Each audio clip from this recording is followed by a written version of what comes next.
Hello, good morning, good afternoon, good evening from wherever you are when you're tuning in to another episode of the Film Gear Spotlight.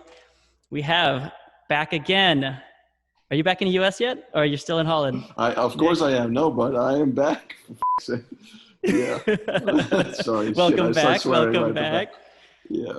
So tell us what's been going on since you've returned to the land of the filmmaking. Man, first of all, let me say this. The fact that I'm back is kind of a miracle because you have to understand when you come from Europe right now and you want to get back here and work here, you have to have either a green card or citizenship. I don't have any of those. I have an O1 visa. So that's not allowed. That's not enough. You have to prove that when you like me, I had to prove that me coming back to the United States would like boost the American economy. That's what I had to prove. Would you have to do in order to prove that? Yeah, well, you just got to be smart. You have to understand how it works, how to play the game, and well, I did, and I'm here, but I'm in. No worries, no worries. But it's a hard path, and I can see like a lot of like I know more Dutch people that are in the same visa that are just not coming back right now. First of all, because they don't really know what's going. Well, we see what we see in the news, what's going on. It's a lot of stuff like you better stay away from United States. That's what some of them think right now. Others just don't dare to go because they think, well, it's either due to COVID or what I had to prove to those Yeah. documents. So, well, yeah, it's a miracle I'm here, but I'm so super happy to be back, Tony, because all of a sudden, everything is happening. It's like in a crazy pace because I got back here on the back of a project.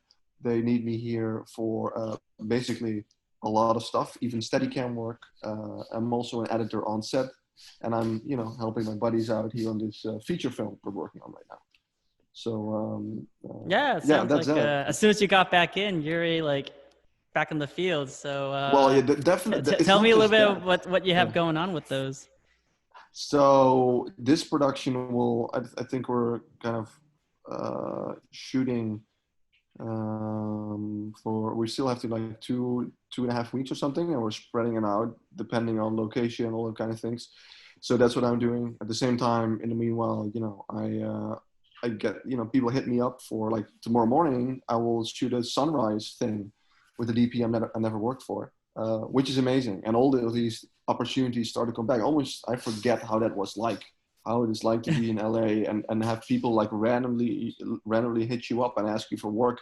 In Holland, nothing was going on, but in Holland, that was, I have to go after the work. And once I had a job, then it's super boring. I just don't, yeah, it's just different. It's very different. It's just very different. Like LA stole my heart. That's what it does. So I'm happy to be back. That's the core of the story. Yeah. So now that you're back and you have a couple of projects, I saw that yesterday we were supposed to link up, but due to a series of unfortunate events, we had to reschedule Yeah. today. But like you were on set, Right. what were you guys shooting? We were shooting a short film. Uh-huh. So yeah, basically one of the short films. It was together with like Nicola, another, like we know another ambassador, Taylor. We're doing that, and I was gaffing. It was just very small thing that we were doing. So, but it was nice. It's especially great to be back with your friends, the people that that you really love working with, and it was good. We were long days though, and one like 14-hour day, a 16-hour day, and a 13-hour day. So Dang, happens so when these. getting warmed up again, but like Oh on the man, deep dude, end. dude, the first week I was here, I landed like I had a jet lag for 9-hour jet lag, right?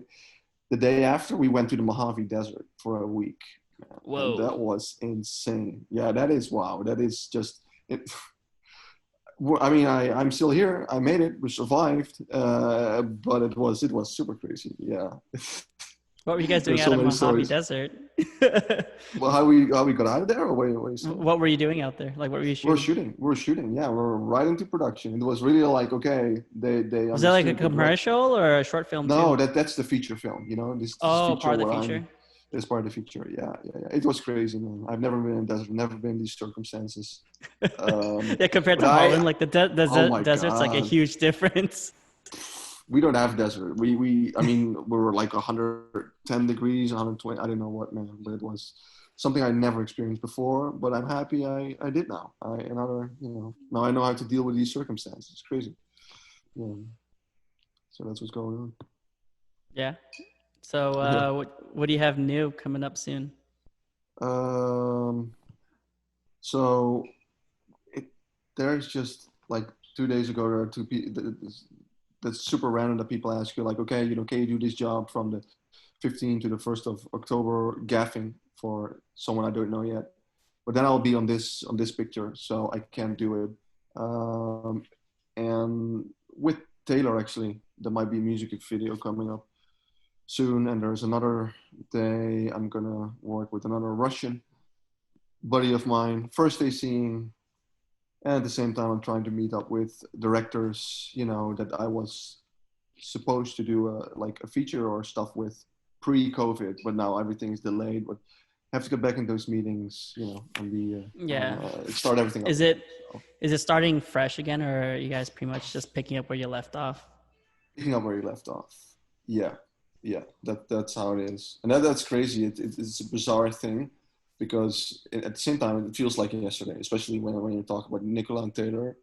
They're so deep, so close to me. Yeah, It's like like I totally remember, like, before everything happened, we were just all meeting up at FilmGear to discuss like ambassador programs and all these stuff, and then suddenly like, oh, Nick's stranded over in Holland, and really, no, yeah, and but then Taylor everybody moved starts to shooting. San Clemente. It's crazy when you see like we have this core group of people, and like one of them, like Taylor went to San Clemente, I went to Holland, Nicola went somewhere else too. He's still in LA. Then we have the other guy, our grip. He went to Oceanside. Everybody's spreading all over the place. So So now it's it's just it's super bringing crazy. the crew back together. Yeah, yeah, yeah, and we're all super So, happy. so I know that before all this, like you guys, nobody was really filming at it, like your team. But like now that you guys are filming again, like what has anything changed? What type of new protocols you're going Right. through, and So like, what's going on like in this quarantine time? What you start doing research and look to like other people that you look up to and see how they work. You actually have time to do that, because when you're in this rat race of working in LA, sometimes it's hard to have this downtime and just study other people's work. There are specific things that we apply to our workflow. And like yesterday, for example, we have specific ways of working now that, yeah, in terms of lighting and those kind of things. Like for instance, we try every time when we do interiors right now, we try to avoid having stands in the house. mhm. So we try to do, for example, wall spreaders or stuff like that. And that really is kind of eye-opening. You get a lot more, especially because you're always in these tight spaces. It's always, Oh, so now you're just hanging lights more than. yeah, we try and get used to this kind of system, this way of working. And yeah, it's been working out well. It's a great idea. It's actually Taylor's, he comes up with that. So why go scaffolding versus stands? Because first of all, most of the times there's not the space to actually put stands. Uh, Hmm. Most times you have your stand and then you have to adjust your angle or your lens to not see all of the equipment. Now, when you rig from above, you have a lot. I mean, framing wise, it just makes a lot of sense. And yeah, you can put your lights basically anywhere. It doesn't mean it's easy, man. You have to really start learning to work that way. I mean, we rig something and then you would start using like gobo arms and gobo off those speed rails. But the gobo arms, like long gobo arms, normal ones, they are most of the times they're too Oh, so you long. guys are running like 1.25 inch pipe on your spreaders instead of 2x4s? Well, we eventually do use like wooden pieces on the end, and Hmm. then duvetine over that, and then like and then put a lot of pressure on the walls, obviously, Yeah. and that's where we hang lights off of. So and it's pretty strong, yeah, once you do it right. But it definitely requires that everybody gets out of the way, and we need our time to set it right. But once we get it right, there's a lot of Hmm. possibility, and yeah, it works definitely. Yeah, it makes sense because when the great thing is about shooting in studios, you have those grids, right? You have those you can rig everything up there. And Yeah. why, it's just awesome to do that in on location too, in a way. That's basically what we're doing. Just gives a lot of control. Yeah. So that's one of the things. I think Have you ran probably. into any issues at all switching over to running wall spreaders versus stands? Of Or course, like it can be, everybody has to move out of the way. It can be dangerous. You're having a pipe above. You have to be, you have to make sure that it's super solid. So, I mean, we would just hang off of the pipe by ourselves, use our own body weight to make oh, so sure. do like a quick pull up to see if it Yeah, holds? really quickly, because to make sure that it's not coming down. Because if it would, then the Yeah. actors are right beneath it. We're not going there because Yeah, that's that's a crazy. mountain of liabilities that ain't nobody ready for. Yeah. No, there's really a lot of things to. There's really a lot of problems that you face when you do it. Mhm. When you do it right, it works, but there are just different certain walls can be, different, have different textures and stuff, and that's why I've actually duvetting between the wood and the wall is the keys to success. By just having the Ah, wood against the duvetting, kind of, I don't know why, but it kind of sucks in between. I don't know what it is, puts pressure in a very good way. it's just like a little cushion so you don't damage the wall while being able to put a ton of Also pressure, that, right? yeah, definitely, Yeah, because I'm sure definitely. nobody wants the plates up against the wall. And it's always a little bit scary because I don't like I'm getting better at gripping because we have an Uh-huh. amazing grip guy and I'm learning from him. But it's kind of a thing when you go into someone's house, and you start doing all that stuff. And I mean, it wouldn't. I'm still lucky that it didn't happen to me, but I've seen things on set where it goes like tremendously wrong. Like, you have to be really careful because this stuff is really, this equipment, it's no joke. It's not made of plastic, and the stuff that we're using is not cheap. The lights in general are not cheap. Got to be careful, and Yeah. that's What most lights were important. you guys running for that indoor shoot? We were using Taylor's basic lighting setup. So those were just light mats. Mm-hmm. And what else did we have? For the rest, we used a lot of bounce. And actually, what we had some Asteras with it too. That's something that he really likes. He likes to have like a lot of control, have the Asteras on the app, and filling in room tone and stuff like that. Taylor has a very, very precise eye. He's not, he wouldn't, because one of the things where you start with, what we like to start with, first of all, we like to work in a very natural way. Like that's everything feels to be natural. So have a big source from outside, which, well, we didn't have the power, we didn't have the budget, we didn't have the opportunity for that now. So we have to be really, we had we used the sun. We used a huge ultra bounce at some point and oriented that bounce with the path of the sun. So we got, this huge punch of light coming in. And then for the room tone, that's one of the things that like the shadow level, to control that and have enough light. I mean, don't crush. We don't like to crush the image. You always need like one detail in the shadows, right? And to have that control, we use Steras to do it that way. Which, well, that's one of that's the way we just like to work, and we're developing and we're learning, and it worked quite well, I have to say. I mean, Taylor is an insane DP, and he did an amazing. I think we did an amazing job on this short film. Now we definitely, yeah, especially with we're shooting with the Alexa, and we have anamorphics, and just it's very cool. Yeah. Did you guys already wrap, or what is this We like wrapped, day? yes. You wrapped already? We Oh, wrapped okay. yesterday. How many day Yes. shoot was it? It was 3 days. It was supposed to be 2 for me, but then they were like, to do this, they needed me, and I was like, yeah. All right, let's do it. So that was another 13-hour day, but it was fun. Nice. Yeah.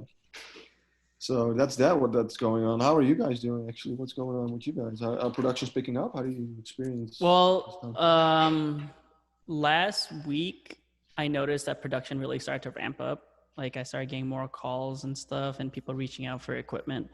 And then suddenly Facebook started getting flooded with articles of like different actors getting sick. Oh, Like The Rock just got sick. And then no. was it Seriously? that Patterson guy that's doing Batman? He got Yeah. sick. Yeah, and then Oh, like that one The assistant Rock got sick. director just passed. The Rock and his entire family. No way. Yeah. So No, listen. so it's like, Oh my we're God. like, it seemed like the light at the end of the tunnel was coming, and then suddenly it just got darker. Broski, but listen up. If The Rock that guy has the best immune system in the world, right? I can imagine. If he gets sick, I'm scared. I'm scared right now. Right? Like he made a whole video Shit, too, son. like, oh, this is probably the hardest thing. Like, man, bro, like you don't look like you're sick, but You tested positive. Let's hope it's you guys get through it, because like, man, all these big names are suddenly, and then like there was like word that like Will Smith's entire like production got sick like 2 weeks ago. So I'm Shit, like, what son. the heck just Shit, happened? son. No, We but were we were so close. no, but you know what's interesting, Tony, about all of this is I've been in Europe. I've been in Holland and Sweden all these months. For me, coming back here and see how everybody is, is wearing masks.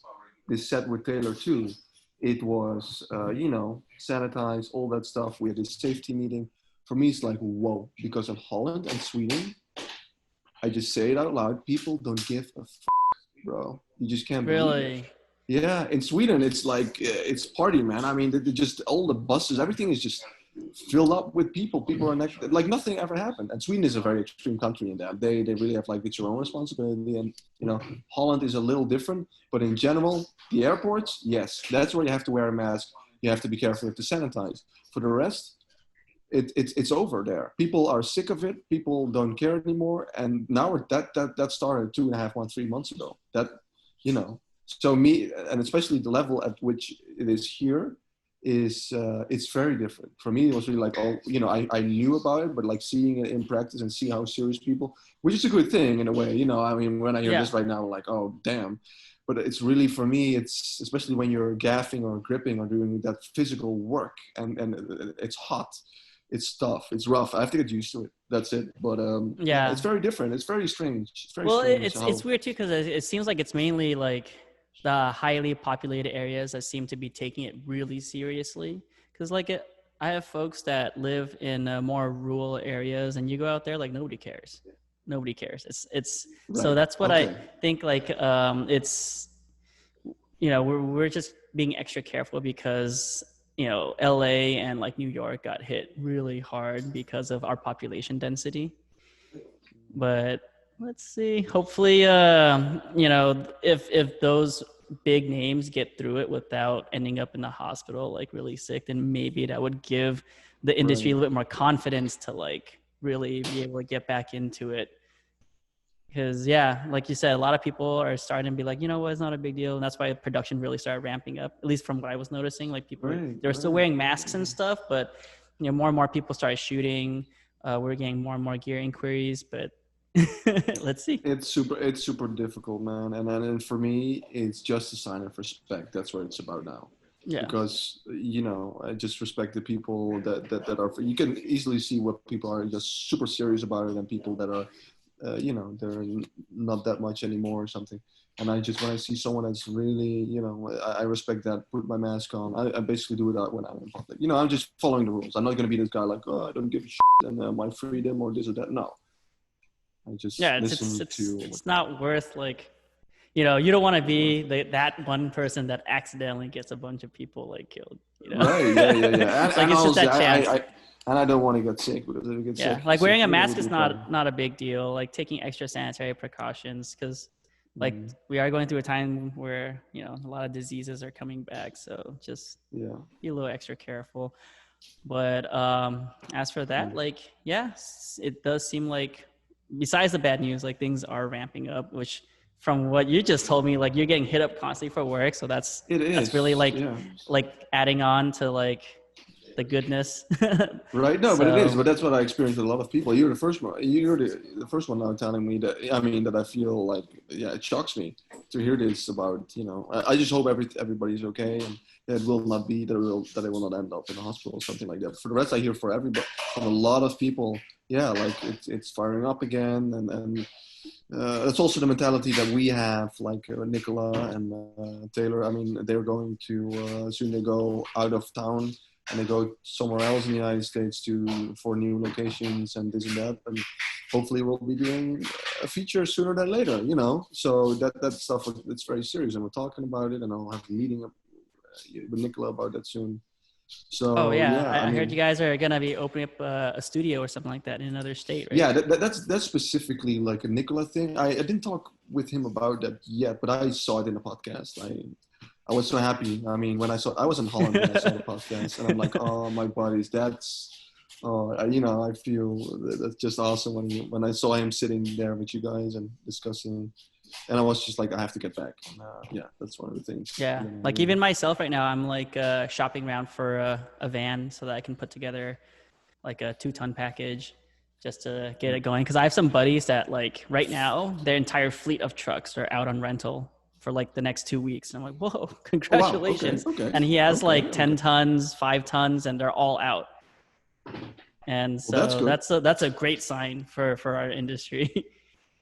Ooh, yeah, that's awesome. Yeah, this doesn't mean like the stuff where Nicola and where they're working on, it will be with a skeleton crew though. That's what they keep in mind. It will be.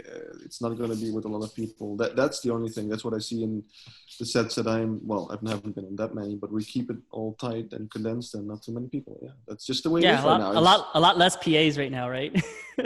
Yeah, which exactly. It's not even that big of a problem. Yeah, yeah, yeah. That's true. It's true. So yeah, that's what's up. That's what's So up. on your end though, like you're saying that like Taylor has some pending work, you're reopening up some projects. Like, have you noticed any additional constraints that are being brought up with all this, or any other things that because you've been away for all this whole time, and you went from seeing like how things were before, and then immediately like towards hopefully the tail end of all this madness, like has a lot changed in your experience from the discussions, like what's usually talked about in meetings and stuff? Right. So I was very scared. Of course, during this COVID time, I was scared that the people that I build up my relationships with, wasn't scared about, again, Nicola Taylor or something like that, but other people. There was so much in the can, so much that was about to happen.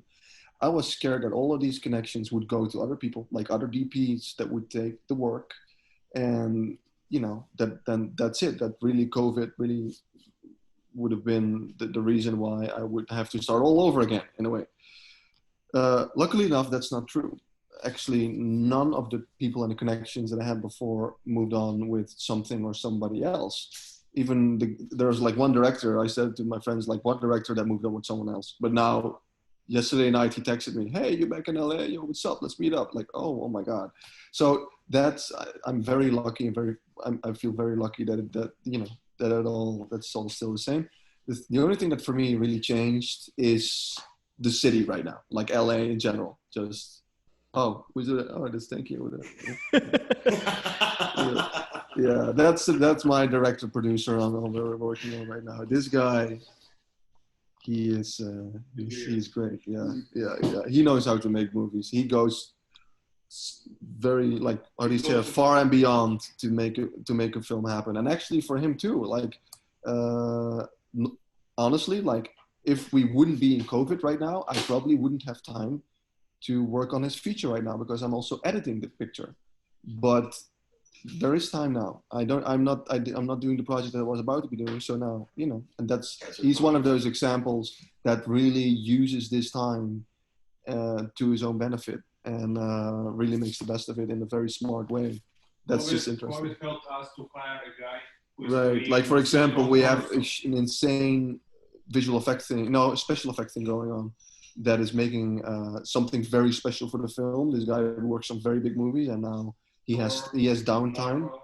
Yeah, like Marvel, Thor, and Marvel movies. And now he has downtime to do this stuff, to make this insane special effect for us. We would never have access to this guy, but now we do.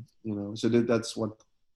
Yeah, he's the perfect example. Yeah, it seems like it's a good thing that you have editing as your like backup too, because yeah, shooting might not be always available, but like you could work from home editing. It's absolutely true, dude. It's absolutely true, and now I'm cutting narrative, so I have heart for that, and I love doing that. So that's, in the end, that's all good. We talked about the whole editing part of things, but now what's actually interesting, Tony. So now I am the editor on set. I remember when I said to this guy, I said, man, for your next film, you want to produce fast, get an editor on set. You don't know how that's like until you do it. It will be fast. Well, guess what? Who's the editor on set now? I didn't expect me to be it, but that's me right now. So what would happen? We shoot on Monday, and on Tuesday night, I have everything cut. All the scenes from Monday have a rough cut. which is I know how that's like. So we would sit with the director, with him. So the actors would see it and it would be like, okay, that's interesting. Perhaps I feel the story is a little bit going that way. Perhaps it should be in performance. There are changes. People are learning on the spot. I was almost editing in sync with them. And that was a lot of fun. And that really helps. A lot of things, like I even saw in the edit, because we were in the desert, right, for a week. This is a 4-hour drive to get there. And while we're there, I was like, fuck, I need more B-roll. We need more B-roll for the edit. So that, because I discovered that on the spot, it wasn't shot listed before. Yeah. It's a huge advantage. It's a huge advantage. So it like helps the actors kind of have a better visualization, understanding of the flow of the story. Right. And then like the team to be able to bring out the proper mood in like exactly. the lighting, well, the camera speaking angles. Of which, that's interesting, because in terms of mood, I would get the footage, and we're doing this. It's a low budget production, so we're shooting this on Blackmagic 4K cameras, and but like the DP, he has to move really fast. He did a great job. He had two cameras set up all the time, and there was one steady cam on standby. That's me all the time. So 3 cameras, and then like in the edit, I would see that one of the lenses was flaring quite a lot, and he didn't notice that on the screen. He didn't have a big monitor. We didn't have a big monitor. So I would go to him, I was like, look at this, like, oh my God, good that you tell me now, that was the first day. And after that, he was like fixing that problem, right? He wouldn't have this problem, perhaps he wouldn't have discovered it during the entire desert sequence. So it's those things. You get like instant feedback. And if you want to produce fast, and if you have, it can be dangerous too, actually. I mean, for some people, like actors, it's not good to see their performances, or they don't want to see it or stuff like that. But it's something magical. Yeah, that's what I was about to ask you too, because like sometimes when I watch like behind the scenes or interviews of like actors, like they don't even know what's going on. Like when they see the premieres, when they know what actually happened in the scenes and stuff. So like, like what was the response in that when folks get to see it? Yeah, I don't know. In general, it's been positive so far. I can imagine, but it's like So, but I can imagine for some actors, they might focus too much on certain flaws they have. They're actually good, but they don't like it personally themselves. So they start paying attention to that while they're shooting, and that's something they like shouldn't overcorrecting. For example, like little things, perhaps, oh, I don't like to sit like this, or don't shoot me from this angle. I don't know what. It could be like that. You have to be careful, actually. If it comes to actors, perhaps they shouldn't see it at all. But it's a learning process. So it's more for the director's eyes to see it. Yeah. Definitely. Sit down in the DP. It's just, it's kind of, it's very interesting, and also economical in a way. You know how fast you can work. You work so fast when you get like your when you work almost in sync. You have your rough cut is almost done at the end of production, and then you go into that's like a whole new way faster workflow. It is. I mean, I've at least never heard anybody working in that fashion before. So that's really interesting that you guys are doing that. I learned that on a 48-hour project I did in Holland back in the day, and I remember how magical it is, because then I was DPing. And I would shoot a scene, and like 2 hours later, this scene was cut. And it's what it like a lot. It amazes a lot of people, and most 99% of people have never experienced that. And it is just, I think it's an eye opener. I talked with Taylor and Nicola about this, and they're like, "Man, what the hell?" Taylor said, "I have to," because when you shoot especially as a DP, you're shooting, and then what happens with the footage? It takes months. Sometimes even a year to see it. And if you want to learn fast, especially if you're just like Taylor is very much a DP, for him it's very interesting to get fast feedback on how stuff cuts together, right? Perhaps so he learns faster. Otherwise, he sees that after a year. That makes a lot of sense. It's like you don't know where you messed up till a year later. So then for that entire year, you could be shooting with that same mistake. Definitely. That's really smart. Like, It's super Hopefully, interesting. a lot of people that watch this episode pick up on that. I'm Don't wait till curious. after to hire your editor. Hire your editor. Exactly, During exactly. production. Yeah, no, but that's super hard. I mean, I try and convince someone, convince producers to doing that. When And they you also never would need like a experience really freaking fast editor too, like it. that Yeah, you can do like need that. workflow that like straight Definitely. out. Have you tried? Because I spoke with somebody at the last podcast when they were saying that what they have done on some sets was they have like LUTs pre-made already, so then they would be able to throw it onto like a clip. Because you know how like a lot of times you can't really see the mood until like it's color corrected. Yeah. And so they have like the LUTs already pre-built, and then they'll be able to throw it on top of the video for like the directors and stuff. Have you guys tried that at all? Yeah, well, I'm not talking about. I have to learn a lot about that stuff.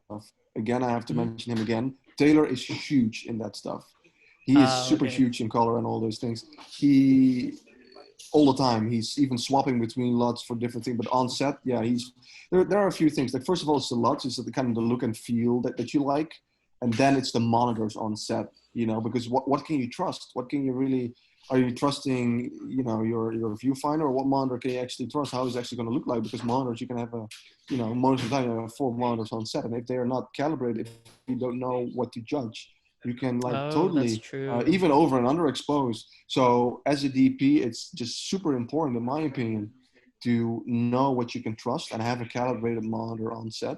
So yeah, and work that way and have all that stuff figured out. It's a huge deal. It's something I really have to learn and I have to spend time on. And I'm fortunate to have a very good friend that is completely obsessed with that stuff and knows about it. So yeah, but it's a big deal and it is very important, I think, definitely. Otherwise, you just don't know, what you're doing. That's Man, when are we gonna get Taylor up in this podcast, yo?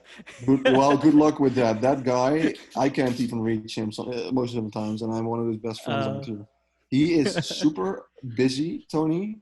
I mean, I said it to him before, and then he showed me his text messages on his phone, and he started scrolling. It's all these blue dots on an iPhone, right? That he hasn't read anything about, like tons of conversations he still has to get into. It's super hard to get to this guy. One day you'll get him, I'm sure. Yeah, I'm sure, but it's just hard. I mean, even for me, it's mission freaking impossible sometimes. So yeah, but it would be great. Well, I mean, I'll let him know once again. Congrats to him for like being able to stay so busy during all this time. Yeah, I don't know how. This guy doesn't even have a show reel. It doesn't matter for him. He's just extremely talented and very good just at what he does. And yeah, I don't know. That's just the way. That's Mr. Taylor Clemens. Yeah. Definitely. So, with the upcoming shoots, are you looking for any rentals at all? Well, yeah. Look, that's actually one of the things that let me think. So, the upcoming shoots. What am I DPing? Not much yet. I think. Yeah, the ones that I'm about to DP. I think there's one feature, but that will be 2021. There is another one that probably also will be next year. And the rest of the stuff, well, it's sooner or later. It's already next year, man. But I'm really thinking about, we're ready in September.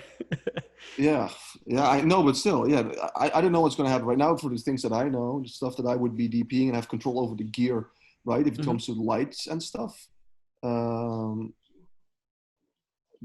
hopefully something will come up soon, though. But nothing next week or the month after that I know for now. Like tomorrow, I'm steady camming. I'll be first day seeing next week.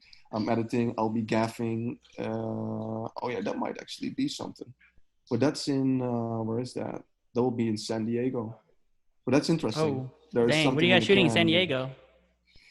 That might be I think it's a music video. It's something that I did with Taylor before. They are very... Same artist? Not the same artist, but the same production company. Oh, okay. And they are we started super small with basically, we just had this light man. That's how it always starts with him. But those guys are getting up in budgets. It's getting better. The second time, unfortunately, I wasn't there because it was in Holland. But I hope I can be there. The third one, I'm actually on set with these guys too. But I hope they can make stuff work. But yeah, that might be very interesting. And hopefully that's when we can get some gear on. finally, but finally, shit, I can't wait to do that. Yeah, I that'd mean, be exciting. yeah, it's one of those things, that also with you guys, I just can't wait to to come to that point, and that we can definitely, that we can get those lights on, that we can get the bigger lights on, and we're getting there, hopefully sooner than later. But I can the more I So can. I'm still on living average, survival. on average right now, how many gigs do you think you're able to like run a week these days? It happens so sporadic. Look, when 1.5 weeks ago, I only had one thing going on. Mm-hmm. Now, when Monday, I got 2 things offered, but I had to turn those things down because I'm on set with the feature that I'm working on. Yesterday, a DP hit me up for a Steadicam thing to catch sunrise and sunset tomorrow. So it's super random. There's only one thing that I know that I will be doing next week, first East and first AC kind of thing. So it's just super random, Tony. But in general, because I feel it's getting back to the pace it was before, perhaps even crazier, it will be like 2 or 3 things, like different jobs. At the same time, I always have this stretch of this feature film edit in the background, right? Okay. So that's the base. That's why I'm always kind of working when I'm never really sitting still, because when I am, then boom, I go to the edit table and start, cutting this feature. Yeah, So, like everyone's just itching to film too right now, so because they've been on hiatus for so long. So things are getting nuts. It is. Oh, let's hope it's getting back. Between all those like different hats you wear, like generally what do you prefer doing? Well, I think right now, what I prefer to right now. Right now, I'm just very happy to be doing a lot of things and being back with the people that I like to work with and around with, and facilitate them in whatever that is. Eventually, I'm here as a DP. That I explained that, and that's the stuff that I really, and I'm honest. I'm getting, because of all this background work. That's the way I would call it. I'm becoming more and more picky, because there's actually one other job that I'm thinking about now. When I was in Holland, this guy hit me up and he said, "Oh, can you do this shoot here? It's in Oklahoma for it's like a 2-week thing." And I was like, "I don't care what the budget. I want to just get back and I'll do it." But now I want to read that script, and I'm gonna face this guy. And if it isn't what I like, and if there is like not enough, if I feel he doesn't understand that I need a gaffer, or I need a grip, or I need people to do what I actually want to be doing, then I'm so sorry, but I'm not the right guy for you. I'm more, if it comes to DPing stuff, I'm not, I'm getting more picky. I'm trying to be.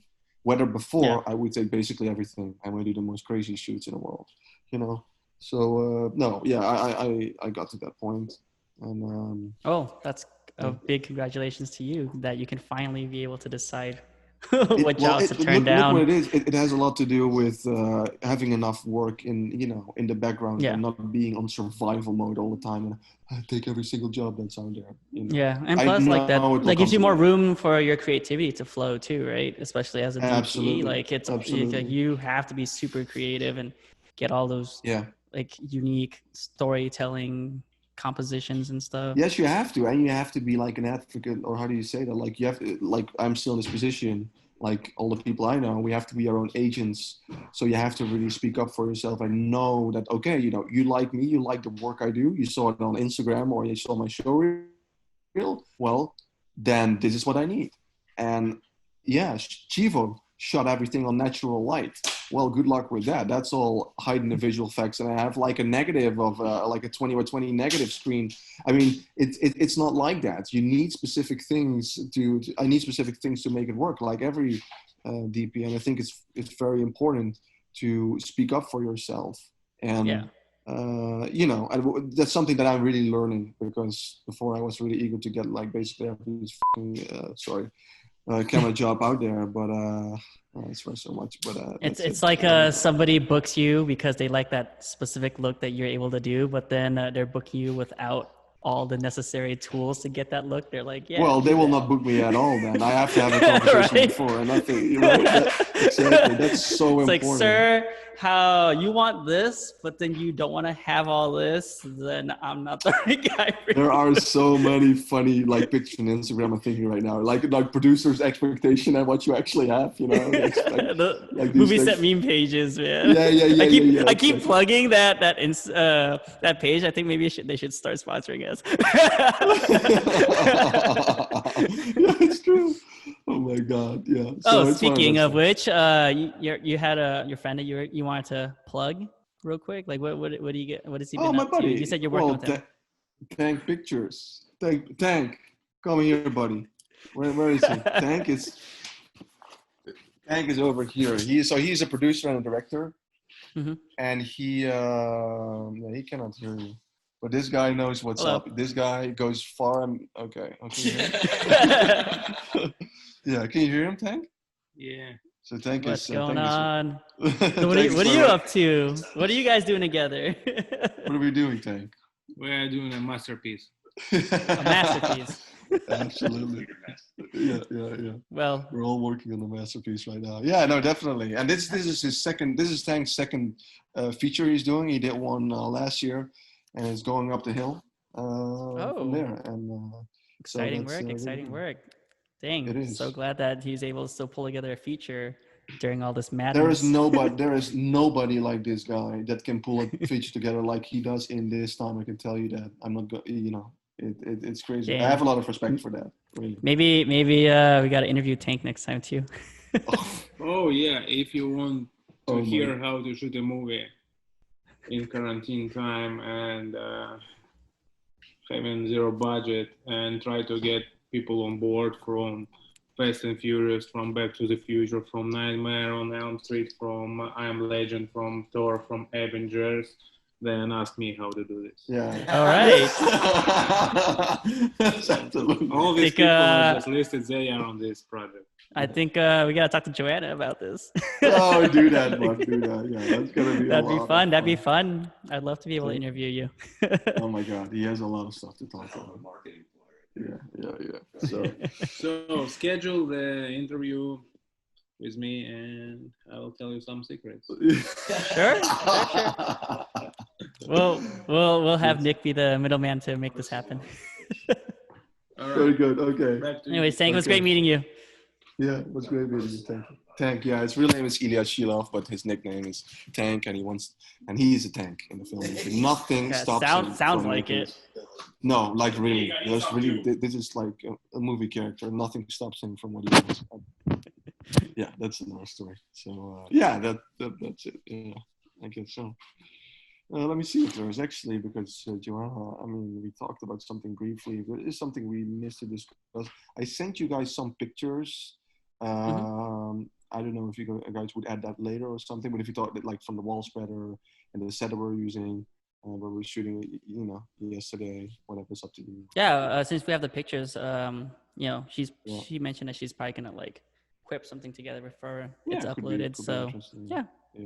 Anyways, Nick, it was great catching up. I'm glad that you literally hit the ground running coming back to the US, and you made it back to the US. I can't Finally. believe it, but Like we did like 2 interviews while you're stranded over there, just like definitely. seeing what other 2, people are 3. trying to do. Oh my God. Well, thank God, but I have my car back. I just got it back today. Everything works because it hasn't been moving for 6 months. I had to jump it, but I can go wherever. So I'm looking forward to. I don't know if you guys are even opening your doors right now, but to catch up at some point and see what's up with you guys over we'll have to figure it out. Yeah. We'll see. Yeah, at some point. Anyways, buddy, Okay. it was such a pleasure. Till next time. For me too. Do you have any additional plugs or anything else you want to mention? Nope. Well, I'm living the dream. I'm super happy, man. I'm happy to be back. That's where it's all about in the end. So thank you so much for having me. Thank you. Anytime, man. Anytime. I'll talk to you later. Talk to you Peace. later. Peace. Bye-bye.